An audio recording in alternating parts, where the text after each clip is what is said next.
Before we begin, if biblical stories still speak to you today, if you believe that God still warns, still guides, still intervenes, then make sure you subscribe, like, and share this video. It helps us bring God's word to more people around the world. Now, tonight's story is from Numbers 22:21 to 35, a story of pride, blindness, divine warning, and an angel with a sword of fire. This is the story of Balaam, the man who could hear God's voice, yet almost died ignoring it.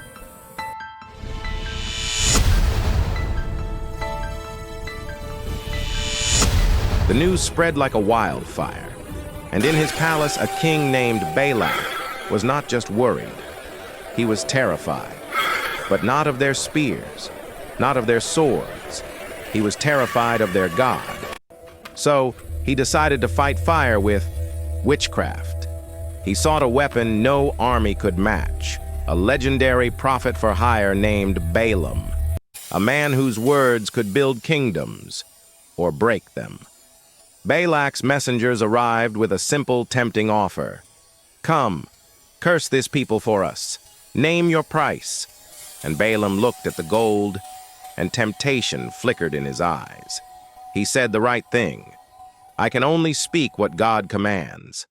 And that night, God warned him, do not go, do not curse them, for they are blessed.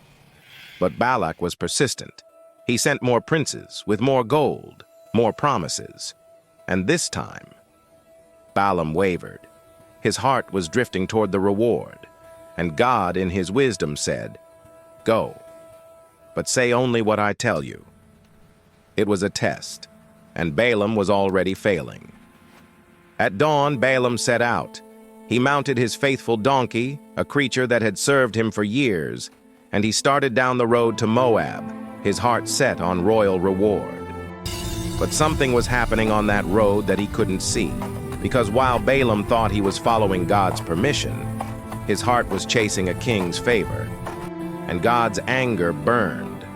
So the Lord sent an angel, terrifying, radiant, standing in the path with a sword of fire drawn against Balaam. The prophet, the man of visions and dreams, was completely blind to it. The only one who saw the danger was his donkey. They came to a narrow mountain pass. Suddenly, the donkey stopped dead. Her ears twitched. Her eyes widened in terror at the glowing angel blocking their way. She swerved off the path. Balaam, seeing nothing, flew into a rage. What are you doing? He beat her, a prophet, striking the one thing trying to save his life.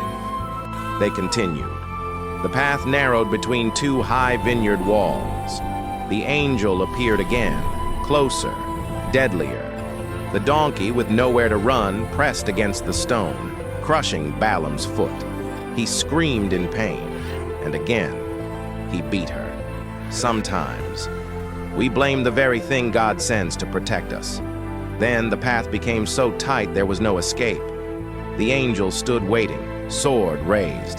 The donkey froze and then collapsed completely under Balaam. And Balaam, blind with fury, raised his staff to beat her mercilessly. And then, the impossible happened. What have I done to you to make you beat me these 3 times? And Balaam, in his madness, answered her, you made me a fool. If I had a sword, I'd kill you. The donkey replied, have I ever done this to you before? And in that moment, Balaam's rage broke. Confusion flooded in. No, he whispered. No, you haven't. And then, the Lord opened Balaam's eyes, a burst of divine light. The angel, towering, blazing, terrifying, stood before him, the point of his fiery sword at Balaam's throat. Balaam fell face down to the dirt, his arrogance melting into pure terror. Why have you beaten your donkey? I have come to oppose you. Your path is reckless. If she had not turned away, I would have killed you and spared her. Shaking, Balaam whispered the first true words he'd spoken all day.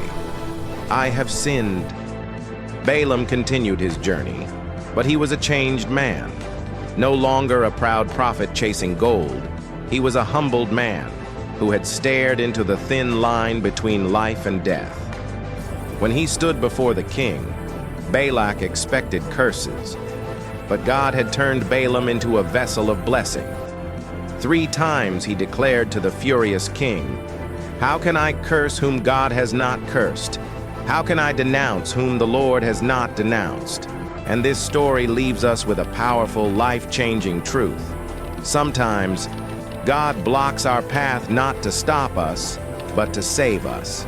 Sometimes the obstacle you're facing is protection. That delay you're frustrated by is mercy. That closed door is an angel with a sword, standing between you and a disaster you can't even see. So the next time you pray for a door to open, first pray for the wisdom to understand why it was closed. If this warning found you today, share this story with one person who needs to hear it. You might just be the donkey God uses to open their eyes.